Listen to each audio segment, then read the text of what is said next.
I was originally hesitant on saying anything about this matter, as this is a really sensitive topic. If you guys aren't aware of what's going on right now, recently a K-pop icon by the name of Sulli has passed away, most likely through suicide. Sulli did a lot of things in her life. She's acted, even owned stores. Most notably, people know her by her music. She was most notably a member of the girl K-pop group FX, which as some of you know is my favorite girl group of all time, regardless of genre. I first found out about this through a Snapchat of a friend. I'm not one to get emotional very much, but reading that news was the first time my heart legitimately sunk for someone who I didn't know personally. As a lot of K-pop fans know, this isn't the first time this ever happened. And I'm scared that if K-pop culture and the K-pop industry keeps doing what it does, I don't think Sulli's going to be the last victim of this. I could point my finger at any one specific reason as to why she did this. A lot of people have been blaming it on cyberbullying. While I do think it was a major role, I don't think the cause of her death is that simple. If you ask me, I think her death is all of our faults. The company, us as her fans, I think everyone had a part in it, and I don't like how we're dealing with this. There's this new law trying to be passed in the Korean government called the Sulli Act, which essentially tries to make users online use their real names and also take legal action on cyberbullies targeting their artists. And while I would love for every single person in the world to be kind to one another, the way we're going about this and the way they're trying to handle this situation, it's a complete waste of time. Sure, you can make statements like that, but the thing is, there was no strategy or plan to back that up with. What exactly constitutes a mean comment? Is it calling an idol a bad name? Saying their music is bad? Making a joke about what they're wearing? Do you realize that millions and millions of comments are being posted every single minute of every single day? How are you going to regulate that? And how exactly are you going to find these cyberbullies? What type of criteria is going to be set so that these cyber trolls are actually going to be correctly spotted? And even if you do find a strategy to find them, how do you know they're not going to find a loophole in the system and go right back to trolling? What's going to happen when these trolls do get targeted? Is their social media account going to get banned? Cool. We could just make another account with another IPS and we can go right back to commenting. Not to mention, no system in the world is perfect. So what are you going to do if and when the wrong people are picked? How are you going to compensate those who are wrongly convicted? My issue with the Sulli Act is the lines are way too blurry in order for anything to actually be accomplished. I'm not implying what people were saying about it on the internet was okay. It was most definitely not okay. It was beyond messed up. But whether we like it or not, people on the internet are going to say what they're going to say. And using a real name system on the internet not only exposes possibly unwanted personal information, but it also leaves people more vulnerable to be attacked themselves. The Sulli Act seems as if it was made of blind rage rather than being logical. And I'm not saying you can't be pissed about this. I'm pissed about this. I'm pissed that innocent people had to take their life because we were treating them like garbage. But when you possess a seat of power in the Korean government, you need to be responsible in how you handle these matters. Going all Rambo, God of War against the internet is not going to help. Not only do you have to ensure the safety of the idols, but we also have to protect social media users themselves. Protecting idols at the expense of jeopardizing social media users' safety is illogical and reckless. I also think it's a big mistake to solely place the blame on the trolls themselves. We also need to take a look at the K-pop companies themselves. Now, whether they had as much hand in this as the toxic fans, that's up for debate. What I do know is that they really weren't helping the situation. My biggest issue with the K-pop industry is how not transparent they are with their idols. We have absolutely no idea what happens in headquarters. For all we know, idols could be getting whipped and tortured every single day. Think about the worst case scenario that you could ever picture for a K-pop idol to deal with. I know that with what we currently know about the K-pop industry, that scenario may very well be possible. K-pop companies targeting cyberbullying is like a parent going after a kid for bullying their child. Which relationship do you think is more important to the child? The bully or the child's parent? If you yourself are an abusive parent and you go after the kid that bullied your kid, cool. You're still an abusive parent. The fact that you protected your kid from the bully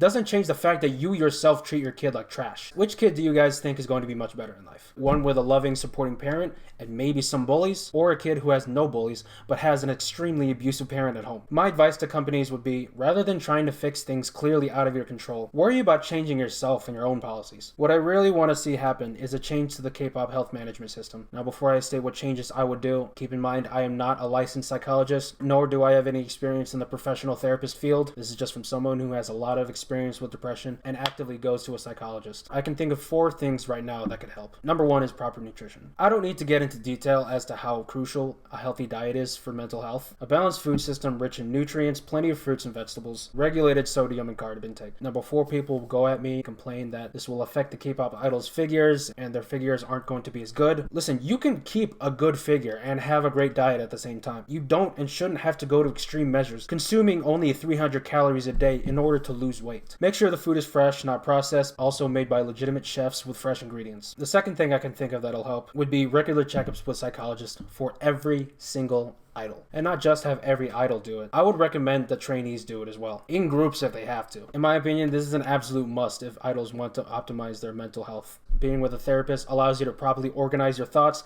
figure out which aspects of your life are causing you pain, and actively make strategies on helping deal with those situations. I can wholeheartedly say I would not have figured out 90% of my problems had I not been seeing a psychologist. Adding on to that, the company bosses and the CEOs themselves should also be visiting psychologists and therapists. Once a week I think is ideal for everyone, but I understand how many idols there are and how many more people are in training. So at the very least, I think idols should be visiting their psychologist once a month. The third thing that I could think of is allowed routine calls and FaceTimes to idols' families and close outside friends. I'm not really sure how the industry handles that type of stuff because, like I said, transparency is essentially non-existent. But I would hope that these calls would be allowed for both trainees and idols in order to keep a healthy mind. I'd say once a month would be satisfactory, although I have no issues with it being shorter. The fourth and last thing that I can come up with that would be good for idols would be mandatory days off. No human is built to live working 24/7. I've never been pushed to nearly the extent that idols themselves do, but there was a time where I attempted to post videos every single day and editing them all myself. It was not only emotionally draining, but it put on me a chronic stress that never really went away. The human body was designed to handle and thrive off of regulated doses of stress, but it's not made to handle chronic stress. Now that I only post on weekdays, well, I'm not really that much better to be honest, but those designated lazy days are a real breath of fresh air for me. Days in which you are allowed to be lazy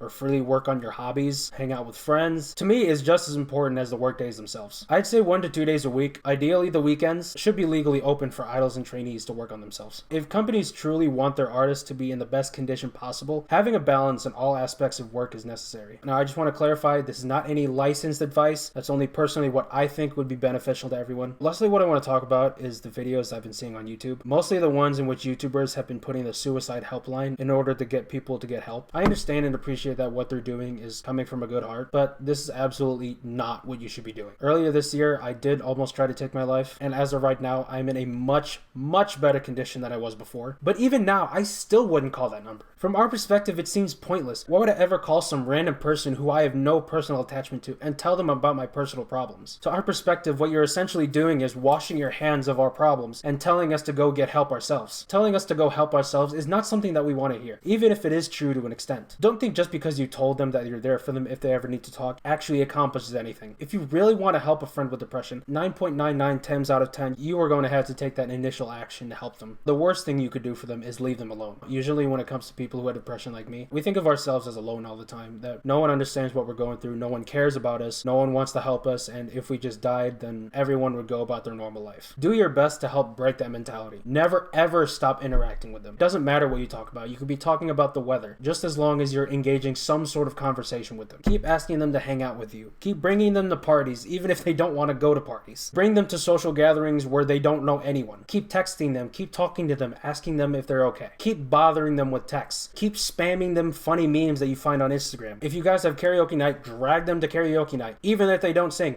Especially if they don't sing. Go shopping with them. Bring them to frat parties. Go out drinking with them. Physically show them that their life has meaning to you. Make them a part of your life so much so that they no longer have a reason to doubt their existence. That they have no chance of thinking that they're alone. Everyone's worried about someone who has depression, that they're going to bother them or that they're going to talk to them when they don't want to be talked to. That is absolutely not the case. This is the best time that you should ever bother someone. One of the worst feelings in the world is feeling like you don't matter. That you're not important to anything or anyone. My ideal dream for this world involves every single idol and every person for that matter feeling that they have something to contribute in this world, because they absolutely do. I can wholeheartedly say that the Sulli Act is not how we should honor her. Just stop. Avenging her is not the answer. We've done enough damage already. Right now, we just need to heal.